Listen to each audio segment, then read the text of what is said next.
안녕하십니까. 오늘은 사순절 36번째 날이고 고난주간 두 번째 날입니다. 오늘도 주님과 함께하는 행복한 하루 되시기 바랍니다. 오늘 함께할 하나님의 말씀은 마가복음 14장 43절로 52절까지의 말씀입니다. 제가 가지고 있는 성경으로는 신약성경 제81년입니다. 제가 봉독해 드리겠습니다. 예수께서 말씀하실 때에 곧 12 중에 하나인 유다가 왔는데 대제사장들과 서기관들과 장로들에게서 파송된 무리가 검과 몽치를 가지고 그와 함께 하였더라. 예수를 파는 자가 이미 그들과 군호를 짜 이르되 내가 입맞추는 자가 그이니 그를 잡아 단단히 끌어가라 하였는지라. 이에 와서 곧 예수께 나와 랍비여 하고 입을 맞추니 그들이 예수께 손을 대어 잡거늘 곁에 서 있는 자 중에 한 사람이 칼을 빼어 대제사장의 종을 쳐 그 귀를 떨어뜨리니라. 예수께서 무리에게 말씀하여 이르시되 너희가 강도를 잡는 것 같이 검과 몽치를 가지고 나를 잡으러 나왔느냐. 내가 날마다 너희와 함께 성전에 있으면서 가르쳤으되 너희가 나를 잡지 아니하였도다. 그러나 이는 성경을 이루려 함이니라 하시더라. 제자들이 다 예수를 버리고 도망하니라. 한 청년이 벗은 몸에 배 혼니부를 두르고 예수를 따라가다가 무리에게 잡히매 배 혼니부를 버리고 벗은 몸으로 도망하니라. 아멘.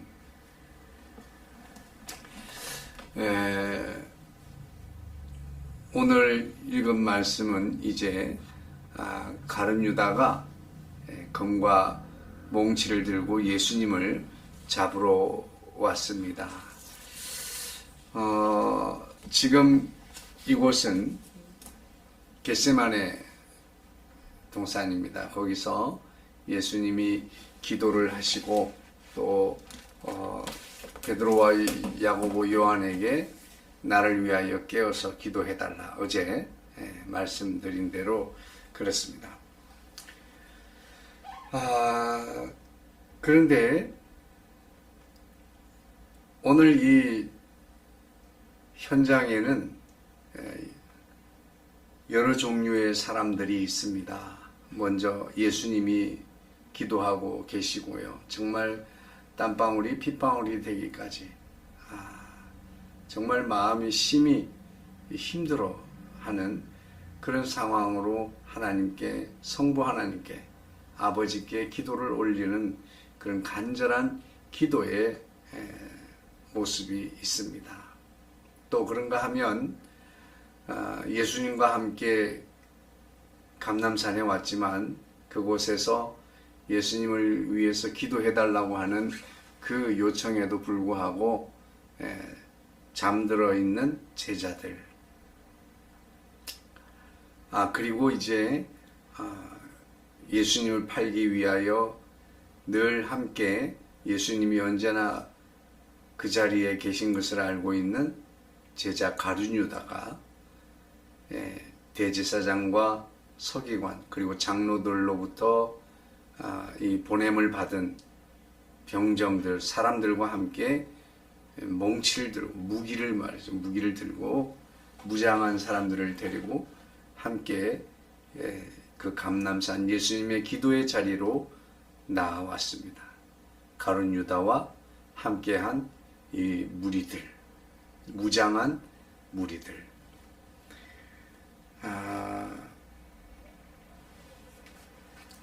오늘 이 모습들 속에서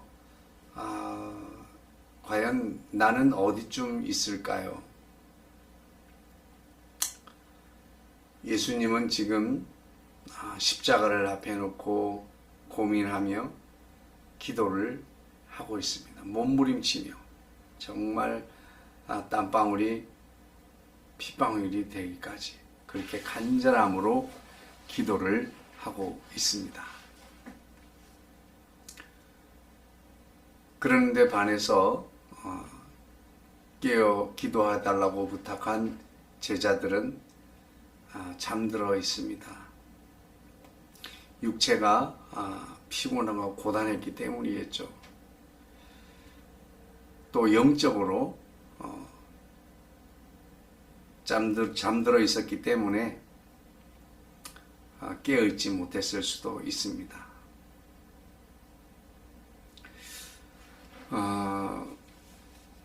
그리고 또 예수님의 이 십자가를 향해서 나아가는 이 간절함, 절박함 이런 것들과는 다르게 제자들은 그 예수님의 상태, 상황 그리고 예수님의 그 절박함 이런 것들을 전혀 인지하지 못하고 느끼지 못했고 공감하지 못했을 것이다. 이렇게 짐작할 수 있습니다.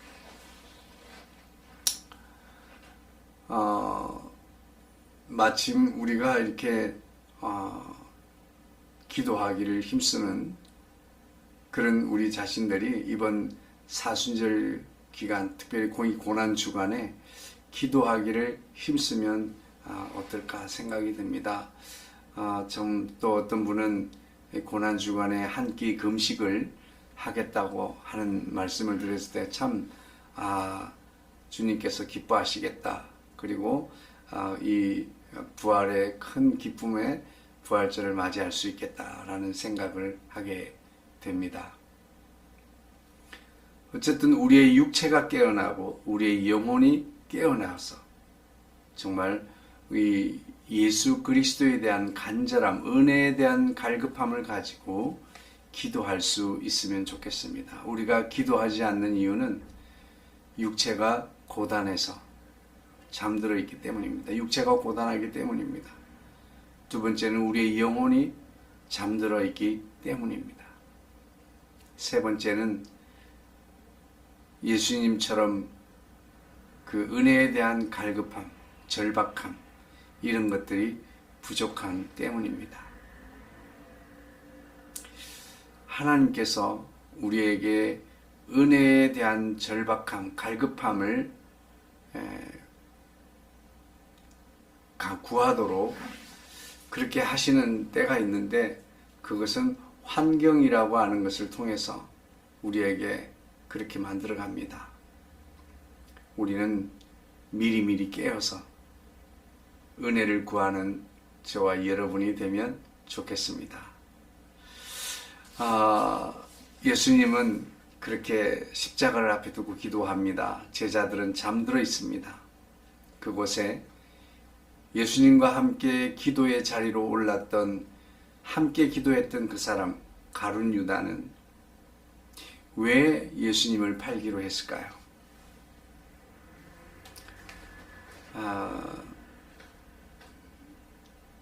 저는 오늘날의 가룟 유다와 같은 사람들이 무척이나 많을 것이다라는 생각이 들어요. 사회를 변화시키기 위해서, 민족을 변화시키기 위해서 믿음 안에서 그것을 이루어가려고 하는 사람들이 있습니다. 그리고 현재 사회는 또 많은 사람들은 이 가룟 유다와 같은 마음으로 지금 패망한 나라 이스라엘을 회복시키고 다시 민족을 일으켜 세우는 그 민족에 대한 뜨거운 열정이 가득한 사람들. 그것도 아주 좋은 일입니다. 하지만 우리의 신앙은 그것이 목적이 아닙니다. 사회를 변화시키기 위해서 노력하지 않고 국가를 위한 그 애족을 하지 않는 모습이 보이지 않는다고 해서 신앙생활이 바르지 못한 것은 아닙니다. 또 다르게 말해서 사회를 변화시키기 위해서 노력하고 나라를 위해서 헌신하는 것, 그것이 곧 주님을 사랑하는 신앙이다라고 단정할 수 없습니다. 가룟 유다는 저는 그렇게 이해합니다. 예수님께 왜 실망하고 돌아섰을까? 예수님을 왜 팔기로 결정했을까? 300데나리온이나 되는 향유를 옥합을 깨뜨린 그 여인에 대해서 책망할 때에 자기는 생각할 때 자기 생각이 합리적이고 굉장히 실용적이라고 생각했을 겁니다. 이렇게 한 번에 허비하기보다는 300데나리온이면 300일의 노동의 품삯에 해당합니다. 하루 일당을 300명에게 줄 수 있는 정도의 큰 가치를 가지고 있습니다. 우리는 이렇게 생각할 수 있습니다. 가룟 유다는 그때 예수님께서 책망하지 말고 여자를 내버려 두어라. 나의 장래를 위하여 좋은 일을 하였다라고 합니다. 또 빵을 하나 집어주면서 나의 팔자가 있다라고 가룟 유다에게 줄 때 이미 가룟 유다는 예수님께 인정받지 못하고 지적받고 그리고 나의 합리적인 사고와 예수님의 생각은 일치하지 않는다. 나는 예수님이 이스라엘의 왕이 되시고 이스라엘을 통치하신 민족을 해방하는 민족의 지도자가 될 것이라고 믿고 따랐는데 예수님에게서 그런 모습이 전혀 보이지 않는 것입니다. 오늘 저와 여러분은 예수님께 무엇을 기대하십니까? 오늘날에도 여전히 사회를 변화시키고 조국을 위해서 예수님이 무언가를 해주시기를 원하십니까? 그리고 우리가 무엇인가를 해야 된다고 생각하십니까? 우리가 주님 때문에 주님을 위하여 기도하고 말씀에 순종하다가 사회를 변화시킬 수 있습니다. 예수님의 말씀을 따라 순종하다가 나라를 위해 헌신할 수 있습니다. 그렇지만 나라를 위한 것이 곧 예수님을 위한 것이고 사회를 위한 것이 곧 예수님을 위한 것이라고 하는 이 등식은 동의할 수 없습니다. 가룟 유다가 떠난 이유는 바로 거기에 있습니다. 그가 기대했던 사회 변혁, 민족 부흥, 민족의 해방, 그것이 일치하지 않았기 때문에 그는 실망하고 돌아섰던 것입니다. 그는 무장한 사람들과 함께 와서 예수님을 선생님으로 따랐던 그 예수님을 체포하기에 이르게 됩니다. 또 한 사람들은 어떤 사람들이 있습니까? 예수님의 제자들 가운데 모두는 예수님을 버리고 도망을 했다. 심지어는 혼이불을 뒤집어 쓰고 있던 젊은이는 얼마나 바빴는지 그 이불까지 던져두고 벗은 몸으로 도망을 갔다 라고 이렇게 묘사를 하고 있습니다. 저는 참 예수님의 마음 이 생각을 합니다. 그 너무나 마음이 간절해서 기도하러 갔던 그곳에서 예수님은 더 많은 마음의 상처를, 더 많은 마음의 이 짐을 가지게 됩니다. 좀 힘을 좀 북돋아주고 공감해주고 함께 힘을 모아 기도해달라고 했던 제자들, 그 제자들은 예수님을 실망시키고 다 떠나가게 됩니다. 베드로는 닭이 두 번 울기 전에 3번씩이나 부인하게 됩니다. 모두가 떠나갔습니다. 지금 이 감람산의 이 현장에는 모두가 이 랍비여 예수님이여 주님이라고 따랐던 사람들, 그 사람들이 도리어 자신을 해하려고 하는 대적자가 되거나 자신을 원수에게 팔아넘기는 사람이 되거나 아니면 그 가운데 이 상황에서 위험에서 자기 목숨을 보존하기 위해서 예수님을 버리는 사람들, 도망가는 사람들, 이런 모습들 속에서 예수님을 얼마나 고독했을까요? 예수님은 얼마나 외로웠을까요? 저는 그것이 느껴집니다. 한번 상상을 해보세요. 누구 권사님, 누구 집사님, 제가 여기서 기도할 동안 저기 좀 기도 좀 해주세요. 제가 그렇게 부탁을 했다고 생각을 해봅시다. 같이 기도는 못 해줄지언정 도리어 팔아넘기고 대적이 되고 버리고 도망가는, 그곳에는 홀로 남아서 대적들에게 잡혀서 체포되어가는 예수님의 심정이 여러분 상상이 되십니까? 여러분은 오늘 이 성경에 등장하는 사람들 중에 어떤 사람과 같습니까?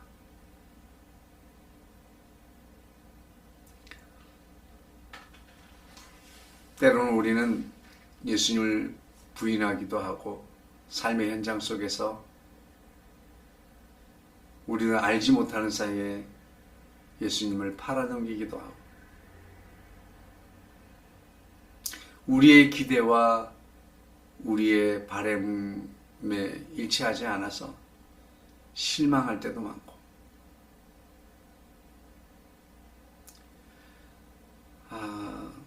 한번 이 성경에서 나타나는 이 현장, 성경의 현장에서 오늘 저와 여러분의 모습을 한번 찾아보시고 정말 나를 위하여 한 시간만 깨어서 기도해달라고 하는 예수님의 음성을 들으시고 이제는 십자가를 지실 예수님을 위해서 기도하는 것이 아니라 이제는 저와 여러분들이 예수님을 따르기 위해 져야 할 그 십자가를 위하여 기도하는 저와 여러분이 되어야 될 줄로 믿습니다. 오늘 하루 예수님의 그때 심정이 어땠을까? 깊이 한번 묵상하시면서 나는 어떻게 해야 할까? 그 예수님의 십자가를 위해서 기도해달라고 했던 제자들은 다 떠나가고 대적이 되고 팔아넘기고 도망갔습니다. 자, 이제는 예수님은 이미 십자가를 지셨습니다. 우리에게 부활의 소망을 주셨습니다. 그렇다면 오늘 우리는 내 삶의 현장에서 누구든지 나를 따르려거든 자기 십자가를 지고 따를 것이니라고 말씀하신 그 예수님의 말씀대로 나의 분량의 십자가를 위한 기도를 쉬지 않는 저와 여러분이 되기를 주의 이름으로 축복합니다. 사랑 많으신 주님, 얼마나 고독하고 외로우셨을까요?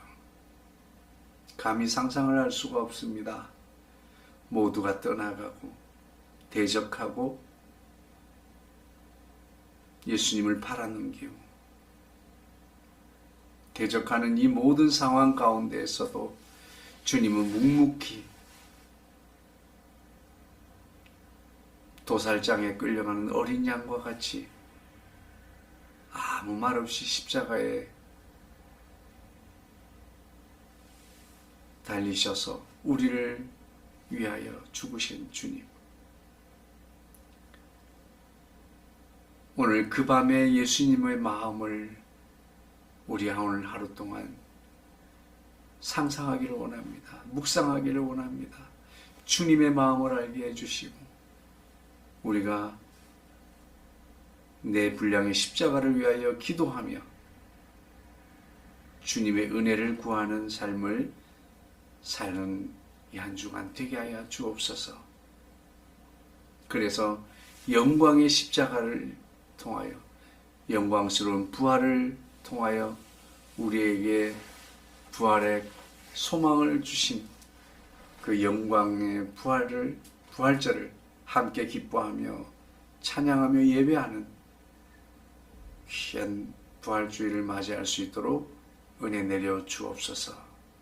예수님의 이름으로 기도하옵나이다. 아멘. 사랑합니다. 축복합니다. 응원합니다. 오늘도 화이팅 하시고 힘을 내시기 바랍니다. 샬롬.